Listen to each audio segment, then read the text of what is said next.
welcome back to Bible Fun with the Duns. Today we're in Numbers chapter 3, so let's get started. Okay, so in the book of Numbers, what we're going to find is, while we're reading some of these chapters, this one in particular, this was a tough read, right? Yeah. So there's not a whole lot that you come back, typically from a surface reading, there's not a whole lot you come back to and you go, man, that changed my life, right? There's just not a lot of that up front, but I'm telling you that it's here. I need you to remember, when we're reading through the Old Testament, the Bible tells us in the New Testament that the Old Testament law, the Old Testament scriptures were given to us as an example of what we ought to do and how we ought to live. And so that when God is leading his people from Mount Sinai into the promised land through the wilderness, he's preparing them not just for life in the wilderness, but life beyond the wilderness. And what you have here, where chapter 2 had a list of the tribes of Israel and how that they would travel and how that they would camp. Now you've got an entire chapter in the book of Numbers dedicated to those who facilitate worship. Why? Because two things are going to be on the surface of this. You don't even have to dig very deep to pull these diamonds out. The first thing is that serving God is a matter of extreme importance. Matter of fact, it's a privilege. So now you've got an entire tribe of Israel whose one job is just to serve God. The other thing you've got going on in this chapter is that the central part of serving God is serving God himself. So think about it like this. The most important thing that Israel had with them was the tabernacle. So that was this mobile tent where there was a tent in the middle of the tent where the presence of God would exist and that God's people could meet with him. Above this tabernacle is the pillar of cloud by day and the pillar of fire by night. It's the glory, the Shekinah glory of God, the presence of God that moves them all around the wilderness. And so at the core of who Israel is as a nation is not that there were former slaves. At the core of their identity is who they are because they belong to God. As a matter of fact, what you're going to find is that when you're reading through like verses 10, 11, and 12, you're going to find this word mine a lot.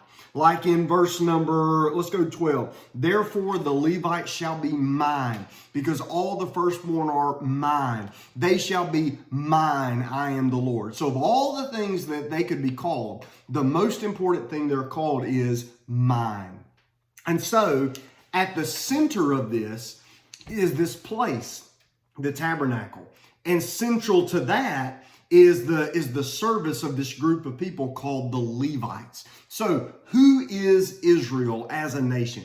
They are servants of God, children of God, belong to God, and now highlighting that worship is this group of Levites. Now, Jax, what was your takeaway from all this? Okay, so in reading this chapter, it mainly emphasizes on the Levites, and that's not super applicable to us today, but as Dad kind of mentioned earlier, Numbers has a lot of symbolism that we can still kind of apply to ourselves. So we see the Levites, and so the Levites were God's chosen people to be basically the priests and stuff.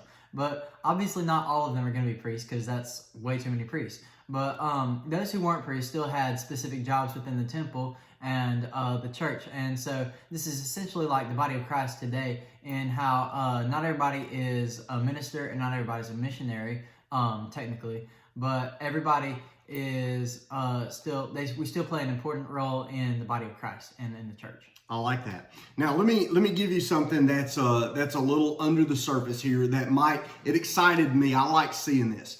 Okay, so look in the breakdown of who the Levites are.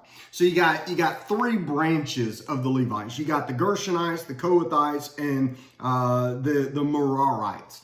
You have these three groups, and within service to the tabernacle, you have these three groups responsible for three different things. Now, the Gershonites, they lived on the western side of the tabernacle, and they're responsible for carrying like the physical pieces of the tabernacle structure.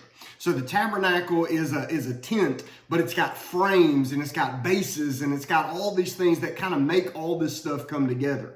The Gershonites are living on the west side, and when it's time for the camp to move, they start disassembling all of this stuff.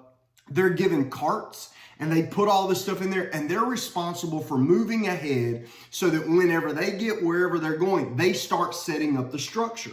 They're the Merarites who live on the north side. They're responsible for carrying like the support pieces. So you got to imagine this thing like this huge mobile church. It's got all of these pieces of lumber and all these things that have to fit together. And they're not using hammers and nails to put this thing back up every time, because that'd just tear up over time. Instead, they've got an ingenious method of like bases with connections and pieces and hinges and all these kind of things.